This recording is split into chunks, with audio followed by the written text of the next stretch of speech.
Yeah, that's what I'm talking about.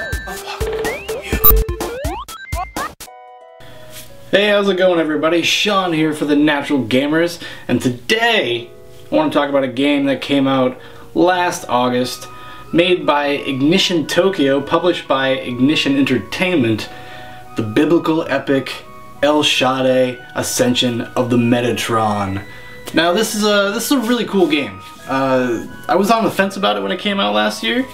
I went to actually go pick up a copy of it when it came out and was greeted with we don't have any copies left, because GameStop and actually a lot of other stores don't carry games if you don't, like some of these smaller games, if you don't pre-order them, which is kind of a bunch of crap, to be honest, because now you have like these ambitious different new IPs that don't really get a chance out in the marketplace because of availability when you go to stores and things like that, because some people,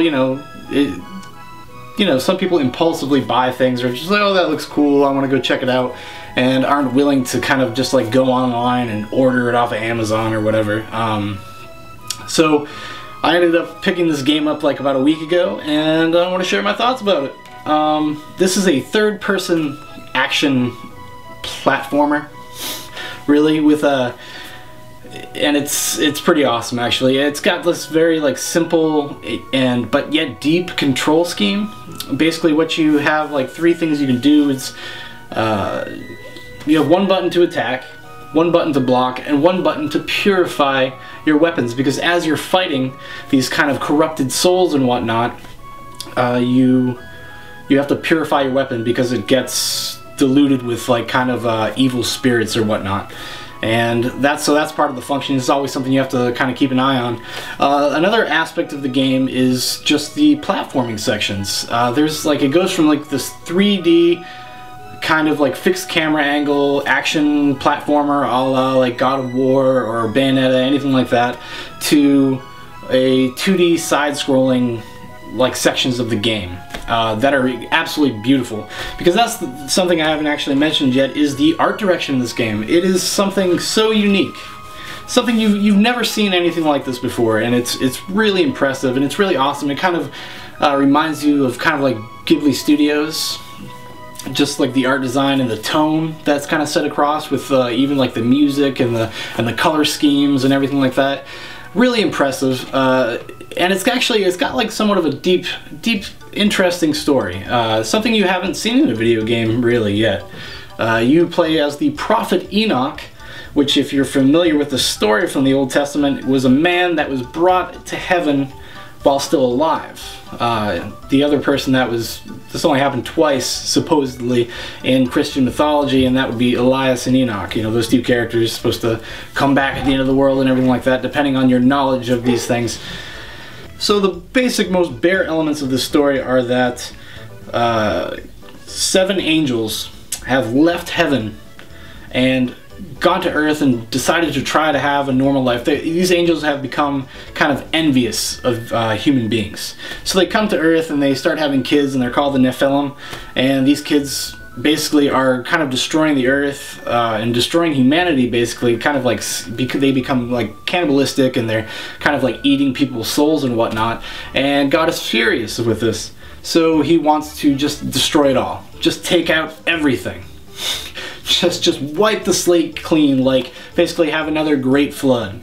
And Enoch, being a human and caring about these things and being a lover of humanity, asked God, he's like, well, give me a chance to bring them back before you make any rash decisions, and your adventure kind of begins. Now this story is really kind of deep.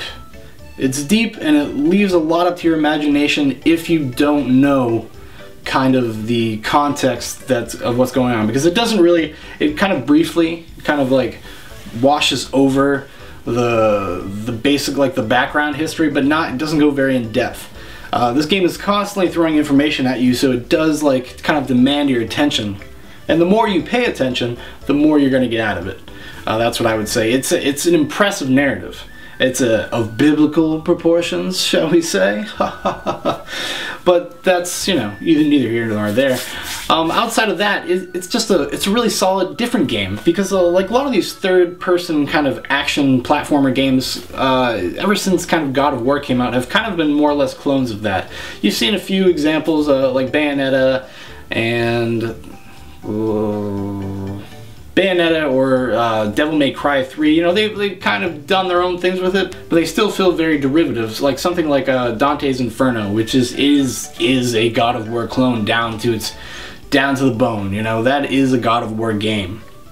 And there's no buts about that. That's what it is. It's almost like so much like God of War that it was kind of boring, to be honest. It's actually an okay game though.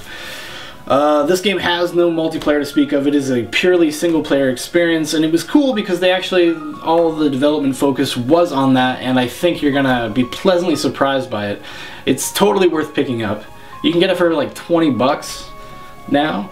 Even cheaper if you were to like order it off of Amazon used and whatnot. Like you'd probably get it for like $12, and it would be worth every penny. It's about an 8-hour experience, and one that is worth like revisiting. Like I'm actually probably gonna be replaying the game myself and just kind of trying to just figure out some more stuff. It's cool because the cool thing about this game is that it inspires you to like learn something. You know, it'll make, if you get into the story of this game, you'll want to go on your Google and look at Wikipedia the terms and blah blah blah, and it's totally worth it. It's worth it, and I like things like that do this kind of thing, that inspire thought, inspire like the desire for knowledge, like, and which is actually one of the themes of the game, and so it goes hand in hand. It's really great. Can't recommend it more. I'm not surprised that it was a good game, but I am thankful that it's worth it, and I hope people go out and buy this, because I would love to see what this development team has up their sleeves next. And yeah, so that's about going to do for me. I'm Shaun, and I'm a natural gamer, and I will talk to you next time I have something to talk about.